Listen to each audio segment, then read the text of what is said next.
Hello everyone, welcome back to my mini blog. আজ ছিল বৃহস্পতিবার আর সাথে হলো পূর্ণিমা।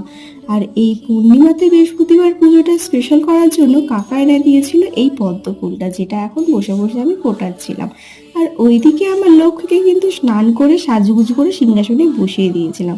তারপর এখানে লক্ষ্মীর ঘটে এঁকে নিলাম নারায়ণ, আর তারপর লক্ষ্মীর ঘটের মধ্যে দিয়ে দিলাম ঘট ভর্তি করে জল, আর তার মধ্যে দিয়ে দিলাম আমের পল্লব, পান আর সুপারি। এবার মন্ত্র করে লক্ষ্মীর সামনে কিন্তু লক্ষ্মীর ঘরটা বসিয়ে আজকের আমার বৃহস্পতিবারের পুজোটা কিন্তু কমপ্লিট করলাম। আর এই পদ্ম ফুলটার জন্য কিন্তু লক্ষ্মীর লুকটা পুরোই গর্জিয়াস হয়ে গেছিল। তারপর সব ঠাকুরের আরতি করলাম, আর সাথে আমার গোপু সোনারও। আজ কিন্তু গোপু সোনার লক্ষ্মী দেবী কিন্তু একই রকম ড্রেস আপ করেছিল, যেটা তোমরা দেখতেই পাচ্ছ। দুজনকে কেমন লাগছে রাতে কিন্তু কেউ হলো না। ব্যাস, আজকে আমার লক্ষ্মী ভাইয়ের পুজো একেবারে কমপ্লিট। তো চলো আজকের মতন টাটা, বাবাই, দেখো।